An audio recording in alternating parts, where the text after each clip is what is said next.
복 받는 절차. 작년 가을에 같은 본문을 가지고 말씀을 나눈 적이 있습니다. 그때는 오늘 본문의 1절과 2절 말씀을 중심으로 복 받으려면 어떻게 해야 하는가, 어떻게 해야 하는가에 초점을 맞춰서 말씀을 나눴습니다. 복 받으려면 1절에 있는 대로 정직해야 합니다. 꾀를 내기보다 정직해야 하고, 죄의 길에 서기보다 죄를 멀리해야 하며, 오만한 자들이 되기보다 겸손해야 하고, 또 2절 말씀처럼 오직 주의 말씀을 가까이 해야 복 받는다라는 말씀을 나눴었어요. 그리고 오늘은 그때와는 조금 다르게 복 받는 절차, 순서에 초점을 맞춰서 영적인 원리에 대한 말씀을 나누고자 합니다. 복 받는 절차에 맞춰 주님 주시는 복 가득 받으시기 바랍니다. 사람은 누구나 복 받기를 원합니다. 그런데 복 받을 일을 하는가, 복 받을 짓을 하는가, 그게 문제예요. 오늘 다윗은 시편의 가장 앞에 있는 말씀을 통해서 어떻게 하는 게 복 받을 일인지, 복 받을 사람의 생활이 무엇인지를 알려주고 있는데, 이 말씀을 잘 보면 복 받는 영적인 절차, 수순을 알 수가 있습니다. 세상 많은 것들에도 절차라는 것이 있어요. 예를 들어서 맛있는 음식을 먹는 데에도 절차가 다 있습니다. 그냥 떡하고 음식이 바로 내 입 안에 주어지는 게 아닙니다. 누군가 재료를 얻어와야 하고요, 그 재료로 요리가 되어야 합니다. 그리고 그것을 집어서 입에 넣는 일이 필요한데, 다 이런 순서를 거쳐야 뭔가를 먹는 일이 이루어지는 것입니다. 다 절차가 있어요. 복을 얻는 것도 마찬가지입니다. 다 절차가 있어요. 그냥 딱 우연히 행운이 찾아오는 것 같을지라도, 그냥 갑자기 문제가 해결되고 복 받는 것 같아 보일지라도, 거기엔 다 하나님께서 섭리하신 절차가 있는 것입니다. 이 시간 이런 말씀을 나눌 때 우리 모두 복 받는 절차대로 잘 하여 하나님께서 사랑으로 마구마구 쏟아 부어주시는 복이 여러분 각자에게 가득 주어지시기를 주님의 이름으로 축복합니다. 먼저 복 받으려면 악을 제거해야 합니다. 복 받으려면 먼저 첫 단계로 악을 제거해야 해요. 오늘 본문 1절 말씀에 복 있는 사람은 악인들의 꾀를 따르지 아니하며 죄인들의 길에 서지 아니하며 오만한 자들의 자리에 앉지 아니하고, 맨 처음에 무슨 말부터 합니까? 시편 가장 앞에 있는 말씀이 무엇입니까? 악인들의 꾀, 즉 남을 속이면서 살아가지 마라, 죄인들의 길에 서지 마라, 오만한 자들처럼 스스로 높은 자리에 오르러서 교만하지 마라. 이게 다 악한 것들의 범주에 속하는 것들이고요. 한마디로 제일 처음에 증거되는 이 말씀이 악을 제거하라 라는 말씀입니다. 그래야 복 있는 사람이 된다는 말씀입니다. 6절 말씀해 보니 무릇 의인들의 길은 여호와께서 인정하시나 악인들의 길은 망하리로다. 악인들의 길은 망한답니다. 망하는 길은 복 받는 길과 반대되는 길입니다. 그러니까 악인이 되면 안 돼요. 악을 제거하여 망하는 길이 아닌 복 받는 길로 가시기를 바랍니다. 그런데 우리가 스스로 악을 제거하기가 너무나도 어렵죠. 아니, 불가능에 가깝습니다. 그래서 예수님의 피로 악을 제거해야 합니다. 그냥 그 은혜를 믿음으로 받아들이면 돼요. 여기 계신 여러분 모두 예수님의 피로 인해 악이 제거된 줄로 믿습니다. 다 깨끗하시네요. 다 제거된 줄로 믿습니다. 그 예수님의 피의 은혜를 제대로 받아들였다면 회개가 자동적으로 나와야 정상이에요. 내가 지금 예수님의 손에 못을 받고 있는 그 사실을 늘 기억하면서 애통해야 마땅합니다. 주님께서 대신 고통당하셨고 우리와의 관계를 다시 맺어주셨잖아요. 늘 감사와 또 그에 마땅히 따라오는 회개가 가득해야 할 줄로 믿습니다. 이렇게 예수 피로 죄 씻김 받고 늘 회개함으로 죄에서 돌이켜야 복 있는 사람이 됩니다. 그렇게 복 있는 사람 되시기를 바랍니다. 왜냐하면 복이라는 것은 선하신 하나님께서 가져다 주시는 것인데 그 하나님과의 소통길을 가로막고 있는 장애물을 제거해야 하기 때문입니다. 그래야 하나님과의 관계가 새롭게 열리고 우리의 기도도 잘 올라가고 응답 잘 받고 주님께서도 우리에게 주시고 싶은 복이 아무 방해 없이 흘러내려오게 되는 것입니다. 가로막고 있는 악이 제거되어야 그게 잘 되는 거예요. 악을 제거하여 하나님으로부터 오는 복이 가득하시기를 바랍니다. 원래는 하나님으로부터 나오는 이 무한한 복이 우리에게 그냥 자동으로 굳이 악을 제거하는 그런 절차가 없어도 자동으로 흘러내려와야 정상이에요. 그런데 실상은 그렇지 않습니다. 하나님께로부터 오는 복이 잘 주어지지가 않습니다. 언제부터 그랬냐면 아담이 에덴 동산에서 쫓겨나서부터 그렇습니다. 그때부터 이 가시덤불 가운데 살면서 인생의 저주만 한가득입니다. 지금 살아가는 모습들을 보면 누구나 다 살기 어렵다고 해요. 살기 어려운 사람만 살기 어렵다고 합니까? 살기 쉬워 보이는 사람도 다 살기 어렵다고 합니다. 돈이 적은 사람뿐만 아니라 돈이 좀 많은 사람도 스스로 아직 자기는 부족하다면서 가난하다고 힘들어하고 그런 모습을 우리는 종종 봅니다. 저랑 좀 친분이 있는 대학 교수님이 있는데 저랑 거의 비슷한 세대라서 그냥 형이라고 하는 분이 있습니다. 제가 형이라고 불러요. 근데 그분의 집에 방이 여러 개가 있는데 방 중에 하나에는 이 그냥 실내 골프장을 꾸며 놓았습니다. 얼마나 여유롭습니까?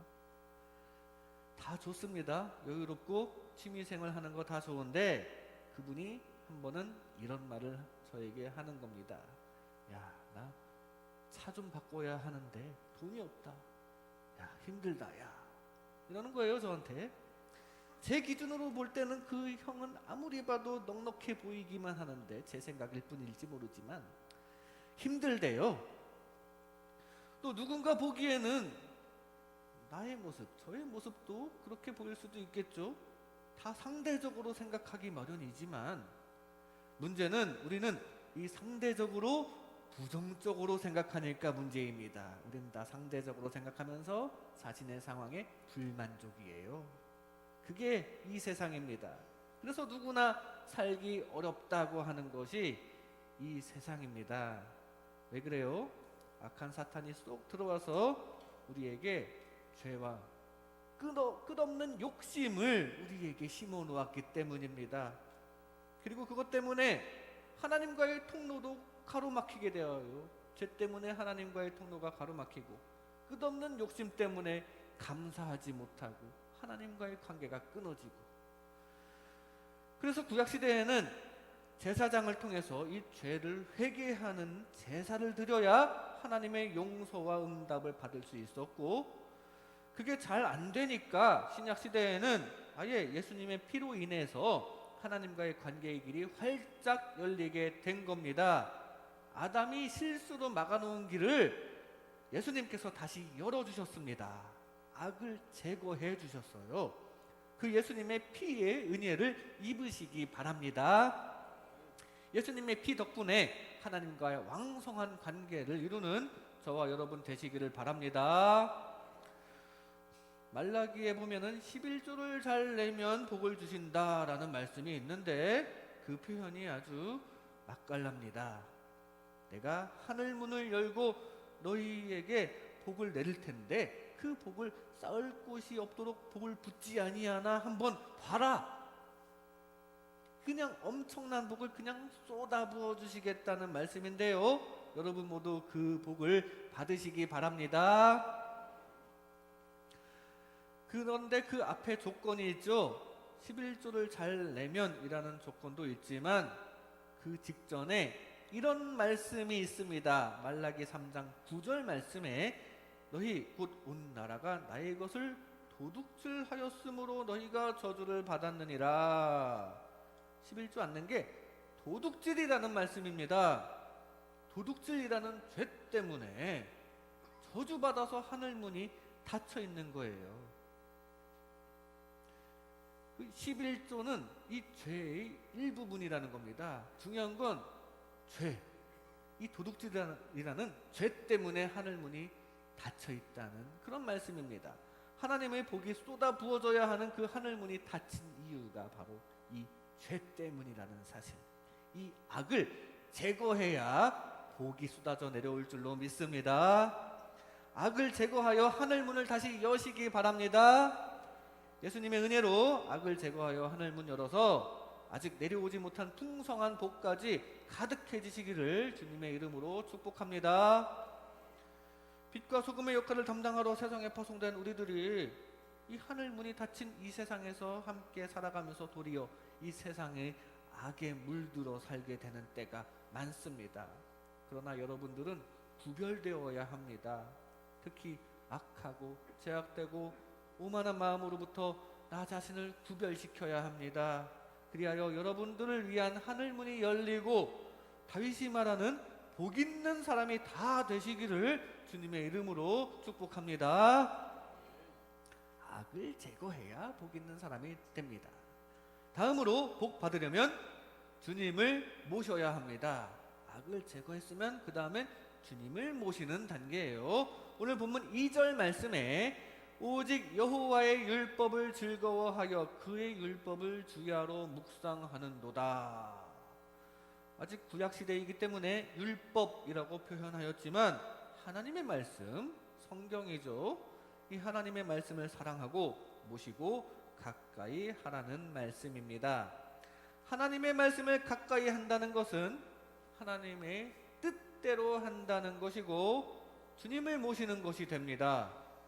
말씀대로 욕심보다 사랑을 추구하고 말씀대로 늘 기도하고 성령 충만한 삶을 살면서 하나님을 닮아가는 것이 바로 하나님의 말씀을 즐거워하는 것인데, 그렇게 주님을 모셔야 복 받는다, 복 있는 사람이 된다라는 말씀을 하고 있는 것입니다. 말씀을 가까이 하는 것만큼 중요한 것이 있는데 바로 기도입니다. 기도야말로 하나님을 모시는 것입니다. 그리고 기도를 하다 보면 하나님의 영, 성령이 충만하게 되고 거룩하신 하나님의 영이 충만하게 되면 저절로 죄악과 멀어지게 되고 점점 거룩하신 하나님 닮아가는 성화가 이루어지는데, 그것이 바로 주님을 제대로 모시는 것입니다. 즉 말씀과 성령으로 주님을 제대로 모셔야 다윗이 말하는 복 받는 사람이 된다는 말씀입니다. 말씀과 성령으로 무장하여 주님과 가까이 하여 주님 주시는 복 가득 받으시기 바랍니다. 그렇지 않으면 어떻게 될까요? 5절 말씀에 그러므로 악인들은 심판을 견디지 못하며 죄인들이 의인들의 모임에 들지 못하리로다. 주님을 제대로 모시지 않고 악인의 상태로 끝까지 있으면 안 된다는 말씀이에요. 하나님의 백성에 끼지 못하고 심판받게 되면 안 되잖아요. 말씀과 성령으로 주님 제대로 모셔드리시기를 바랍니다. 악을 제거함으로 하나님으로부터 오는 통로를 정리하였으면 이제 이렇게 말씀과 성령이 충만하여 하나님과 이웃을 사랑해야 복 있는 사람이 됩니다. 왜냐하면 복이라는 것은 이 모든 것을 창조하신 하나님께서 가져다 주시는 것인데 그 하나님을 환영하고 모셔드려야지 이 복의 열쇠를 가지신 하나님께서 나에게 오시죠. 그냥 오시지 않고 복을 가지고 오시죠. 또 하나님의 다른 자녀이자 다른 피조물인 우리 이웃들, 우리 형제 자매들을 진정으로 사랑해야 하나님께서도 흡족해 하시고 또 복 들고 오시죠. 성령 충만하여 내 안에 하나님의 영이 가득할 때 그 하나님께서 바로 복까지 얹어서 주신다는 사실입니다. 하나님과 가까이 하여 주님 주시는 복이 가득하시기를 바랍니다. 원래는 우리 모두는 다 하나님과 닮은 존재였습니다. 하나님께서 자신의 형상대로 우리 인간을 창조하셨기 때문에 우리는 하나님처럼 다 의롭고 선해야 마땅한데 지금 일이 많이 꼬여버렸습니다. 악한 영이 우리 인간들을 하나님과 멀어진 존재로 만들어버렸어요. 하나님 닮지 못하고 자꾸만 죄를 짓는 존재로 만들어버렸습니다. 욕심을 이기지 못해서 죄를 짓고요. 또 나도 모르게 계속 화를 내기도 합니다. 나쁜 성격, 나쁜 버릇 바꾸기 정말 쉽지 않습니다. 얼마 전에 제가 저희 아이가 다니는 어린이집에서 주최하는 활동에 참석한 적이 있었습니다. 그 장소로 차에 아이를 태우고 운전하고 있는데요. 어떤 다른 차량이 제 눈에 거슬리게 이렇게 지나가는 겁니다. 저는 홧김에 그 성격을 이기지 못하고 막 상향등도 켜고 빵빵대면서 화를 표현을 했어요. 그리고 막 추월해서 그 차 앞으로 갔습니다. 그렇게 제가 앞에 가고 그 차는 뒤에 가고 쭉 계속 가고 있는데 제가 좌회전을 하니까 그 차도 좌회전을 하는 거예요. 제가 우회전하니까 그 차도 우회전을 합니다. 복수하려고 따라오나? 그런데 너무 얌전하게 따라오는 겁니다. 저한테 화내는 것 같지는 않아요. 그런데 저랑 똑같은 길로 계속 가고 있어요. 뭡니까? 그 차도 아이를 태우고 똑같은 곳에 가고 있던 거예요. 지금 같은 어린이집 친구 차랑 싸우려고 했던 겁니다.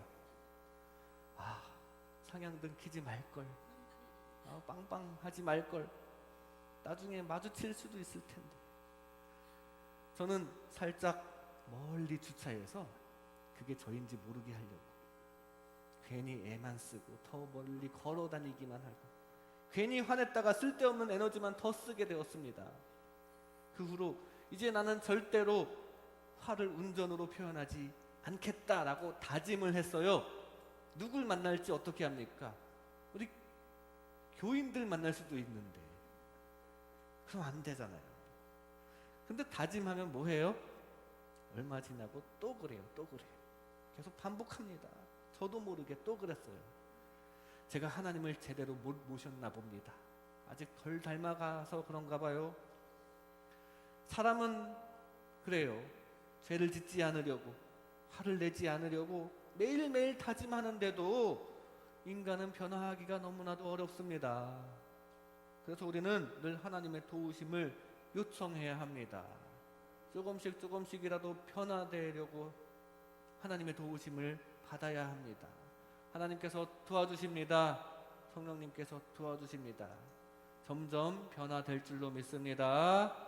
항상 성령님 충만하셔서 하나님 닮아가시기를 추구해야 합니다. 그렇게 하나님 닮아가시기 바랍니다. 예수님께서야말로 바로 모든 사람을 다 포용하시고 사랑하신 분입니다. 예수님께서는 십자가 위에서 원수까지도 다 사랑하셨습니다. 그 예수님을 닮아가시기 바랍니다. 하나님을 닮아가시기 바랍니다.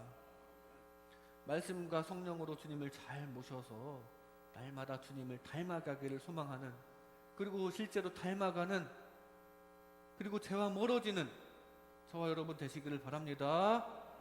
동시에 주님과 가까워지고 주님 주시는 복과 가까워지는 주님의 자녀가 되시기를 주님의 이름으로 축복합니다. 주님을 모셔야 합니다. 마지막으로 복 받는 절차, 마지막으로 복을 받아야 합니다. 실제로 받아들여야 한다는 사실이에요. 그냥 주시는 복을 받아야 합니다. 오늘 보면 3절 말씀에 그는 시냇가에 심은 나무가 철을 따라 열매를 맺으며 그 잎사귀가 마르지 아니함 같으니 그가 하는 모든 일이 다 형통하리로다. 시냇가에 심겨진 나무를 예로 들었습니다. 나무에게는 이 시냇가에 심겨진 게 아주 행운이죠. 수분이 충분히 공급되고요. 그래서 열매도 잘 맺고 열매 잘 맺으니까 사람들도 그 나무를 좋아해주고 아껴주고, 잎사귀도 풍성하니까 사람들에게 그늘도 되어주고 서로 화목해지고 주변과의 관계가 좋고 부족한 거 하나 없습니다. 한마디로 형통한 인생을 빗댄 것이 이 시냇가에 심겨진 나무입니다. 그런 나무가 시냇가에서 물의 공급을 잘 받는 것처럼 우리도 하나님으로부터 생명의 공급을 잘 받아야 이렇게 형통한 사람이 된다는 말씀입니다. 이렇게 생명의 공급 잘 받아 늘 형통한 사람이 되시기를 바랍니다. 반면에 복 받지 않으면 어떻게 되느냐? 4절 말씀에 악인들은 그렇지 아니하며 오직 바람에 나는 겨와 같도다. 바람만 살짝 불면 별 수 없이 흩어져 버리는 그런 약하디 약한 존재가 된다는 것입니다. 흩어져 사라지는 존재, 멸망하는 존재가 된다는 얘기를 지금 시적으로 아름답게 표현한 거예요. 그렇게 되지 말아야 합니다. 복받지 않으면 그냥 아무것도 아닌 0이 아니라 마이너스가 된다는 것입니다. 그렇게 되지 말아야죠. 그렇게 되지 않기 위해서 복받는 것이 필수예요. 반드시 하나님의 사랑을 받아들이시기 바랍니다. 그렇게 하나님의 사랑을 받아들여야 형통한 사람, 복받는 사람이 됩니다. 그래야 악인의 길로 가지 않는 것이 되기 때문입니다. 복받는 것은 우리에게 필수입니다. 왜냐하면 하나님의 사랑을 받지 않으면 멸망하기 때문입니다. 데살로니가 후서 2장 10절 말씀에 불의의 모든 속임으로 멸망하는 자들에게 있으리니 이는 그들이 진리의 사랑을 받지 아니하여 구원함을 받지 못함이라 라고 증거합니다. 어떤 사람이 멸망한다고요? 진리의 사랑을 받지 아니한 자. 하나님의 사랑을 받지 않아서 구원하지 못한 자는 멸망한다 라고 표현합니다. 이분법적이에요. 플러스 아니면 마이너스이지 제로는 없습니다. 무슨 하나님의 사랑도 받지 않지만 멸망하지도 않는 그냥 그런 거는 없다는 말씀입니다. 이런 이분법적인 사고방식은 요즘 세상에서는 사실 그렇게 권장할 만한 사고방식은 아니지만 그건 우리 현대의 문화이죠. 또 보면 요즘 스포츠 경기를 봐도 사실 이분법적이에요. 우승팀을 가릴 때에도 이분법적이죠. 우승을 하느냐 못하느냐 둘 중에 하나지. 우승을 한 건 아니지만 우승 못한 것도 아닌 그런 상태는 없는 겁니다. 뭐 우리 모두가 다 승자입니다. 우리는 다 함께 승리했습니다 하면서 경기의 승패보다 금메달 숫자보다 평화를 더 중요하게 여기기는 하지만 경기 자체의 승패는 분명히 이분법적으로 가려지게 되어 있어요. 이기느냐 아니면 지느냐. 마찬가지입니다. 구원에 있어서도 어쩔 수 없어요. 하나님의 사랑과 복을 받느냐 아니면 멸망하느냐. 안타깝지만 둘 중에 하나입니다. 주어진 상황이 그러니 우리는 수긍해야 하는 피조물이에요. 우리가 세상 시스템을 창조한 게 아닙니다. 수긍해야 합니다. 올림픽에서 평화를 추구하듯이 하나님께서도 멸망하는 자 하나도 없이 다 구원받는 게 원래의 의도예요. 지는 사람 하나도 없이 다 승자가 되도록, 멸망하는 사람 없이 다 구원받도록 우리가 그 사랑을 받아들여야 그게 이루어지는데 그게 원래 하나님의 의도입니다. 바라기는 여러분들 모두 하나님께서 주시는 이 무한하신 사랑을 가득 받는 쪽에 거하시기를 바랍니다. 다행히 하나님의 사랑은 이 대학 입시처럼 정원이 있어서 나머지는 잘리고 떨어지고 그러는 게 아니잖아요. 그냥 다 받을 수 있는 그 은혜 받아들이시기 바랍니다. 아까 말씀드린 내용들 다 사실 이분법적입니다. 악을 제거해야 복 받는 길로 간다고 말씀드렸는데 악이 제거되지 않거나 악이 제거되거나 둘 중에 하나죠. 악이 제거될 똥 말 똥. 악한 마음은 있는데 악하지 않은 것 같고 그러면 아직 악한 거예요. 여러분에게는 악이 깨끗하게 제거되었습니다. 예수님의 피 덕분에요. 그렇게 깨끗하게 된 줄로 믿습니다. 그리고 둘째로 주님을 모셔야 복 받는다고 말씀드렸습니다. 주님을 모시거나 말거나 둘 중에 하나입니다. 애매한 것은 없다는 사실이에요. 애매한 것은 제대로 못 모신 것에 속합니다. 마리아가 예수님을 전적으로 모셨을 때 마르다는 예수님을 애매하게 모시고 있었습니다. 그러자 바로 예수님께서 책망하셨죠. 마리아는 이 좋은 편을 택하였으니 빼앗기지 아니하리라. 마리아처럼 이렇게 전적으로 모셔야 한다는 말씀입니다. 예수님도 모시거나 아니면 그렇지 못하거나 둘 중에 하나입니다. 하나님의 사랑도 받아들이거나 말거나 둘 중에 하나인데, 여러분들은 모두 주님의 사랑 가득 받아들이시기 바랍니다. 늘 그래서 형통하시기를 바랍니다. 하나님 없이 세상만 바라볼 때 진정한 복이 오는 게 아닙니다. 세상보다 하나님을 더 바라보시기 바랍니다. 세상도 보다가 하나님도 보다가 왔다 갔다 하지 말고 확실히 하나님을 향해 서시기를 바랍니다. 그것을 하나님께서는 좋아하세요. 전적으로 주님을 사랑하고 또 전적으로 주님의 사랑을 받으시기 바랍니다. 현실적으로 우리가 하나님만 바라보기는 어려울 수도 있죠. 세상도 의지할 수도 있지만 단 하나님의 사랑을 받는 것은 절대적으로 지키시기를 바랍니다.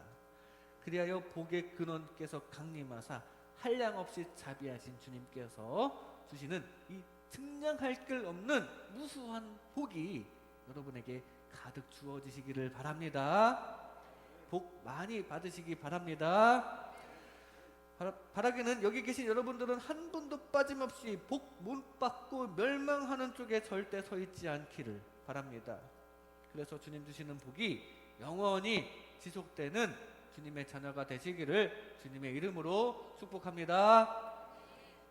이 시간 복 받는 절차, 복 받는 절차라는 제목으로 하나님의 은혜를 나눴습니다. 먼저 악을 제거해야 합니다. 악으로 인해 닫힌 하늘 문 열어서 복 많이 받으시기 바랍니다. 다음으로 주님을 모셔야 합니다. 주님과 가까워지면서 주님 가져다 주시는 복 받으시기를 바랍니다. 실제로 복을 받아야 합니다. 시냇가에 심긴 나무가 그 복을 받아서 형통하듯이 우리도 하나님으로부터 영적인 생명수 계속 공급받고 복 받아서 복 없는 멸망길로 가지 말고 값없는 주님의 복 받으시기 바랍니다. 우리 가끔씩 시편 1편 말씀을 묵상할 때마다 1절, 2절, 3절 이렇게 매치하면서 생각해 보면서 주님께서 준비해 주신 복 가득 받으시는 주님의 자녀 되시기를 주님의 이름으로 축복합니다. 기도하겠습니다.